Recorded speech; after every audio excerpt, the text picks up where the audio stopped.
En 1886, Vincent van Gogh rejoint son frère Théo à Paris. Il fréquente l'atelier Cormon où il fait la connaissance de Toulouse-Lautrec, Émile Bernard, Pissarro, Degas, Signac, mais surtout Gauguin, avec lequel il se lie d'amitié.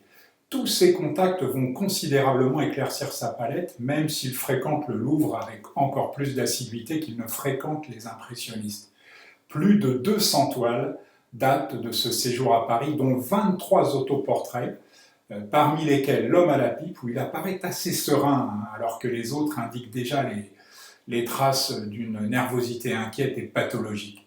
Désormais, la couleur appelle Van Gogh. Il a le sentiment qu'il doit descendre vers le sud, vers le midi, où il y a plus de couleurs, plus de soleil. En février 1888, il quitte Paris pour Arles. En juin, il découvre la Méditerranée avec ivresse. C'est la grande révélation. Son génie éclate comme libéré du populisme inquiet de sa première période ou d'une certaine douceur impressionniste par trop sereine pour son tempérament passionné. Durant tout l'été, la fièvre l'habite et quels que soient les sujets, une inspiration nouvelle et furieuse, bien que gaie, lui dicte des œuvres décisives comme le café le soir ou le café de nuit, les roulottes ou encore les tournesols. Presque chaque jour, il envoie à Théo des lettres exaltées où il écrit la joie qu'il ressent devant la lumière et le jeu des couleurs qu'il emploie toujours plus cru. Si vous croyez voir un peu de rouge dans le tronc d'un arbre, disait Gauguin à ses disciples de Pont-Aven, peignez-le rouge vif. Et justement, Gauguin arrive en octobre à Arles. Ils vont travailler ensemble pendant 2 mois, mais leurs tempéraments trop différents s'opposent violemment. Ils vont devoir se séparer. Le 24 décembre, Vincent tente de frapper Gauguin avec un rasoir, puis, pour se punir, se mutile l'oreille avant d'offrir le morceau de chair à une prostituée.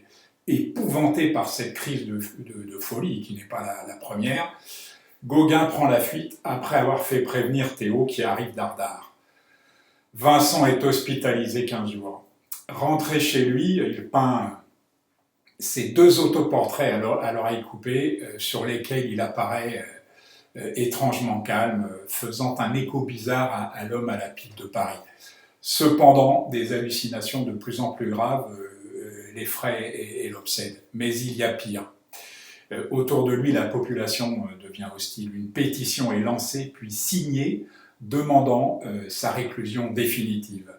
En février, il est à nouveau interné. L'année qu'il va passer à l'asile de Saint-Rémy-de-Provence est pourtant l'une des plus fécondes de sa vie. Mais on sait comment tout cela finira à Auvers-sur-Oise. Dans un texte publié fin 1947, Van Gogh, le suicidé de la société, Antonin Artaud, il rend le docteur Gachet responsable de ce suicide. Pour lui, la peinture de Vincent était foudroiement de la pensée, perforation du regard, déchirement sonore.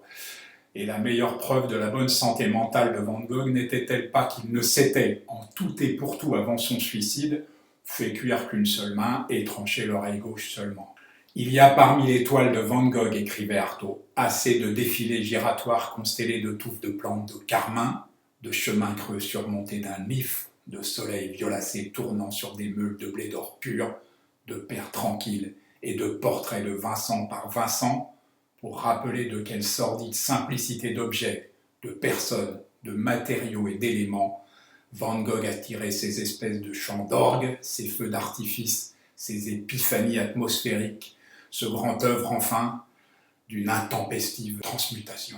Je vois, à l'heure où j'écris ces lignes, le visage rouge sanglant du peintre venir à moi, dans une muraille de tournesols éventrés, dans un formidable embrasement d'escarbilles d'hyacinthe opaques et d'herbages de lapis lazuli.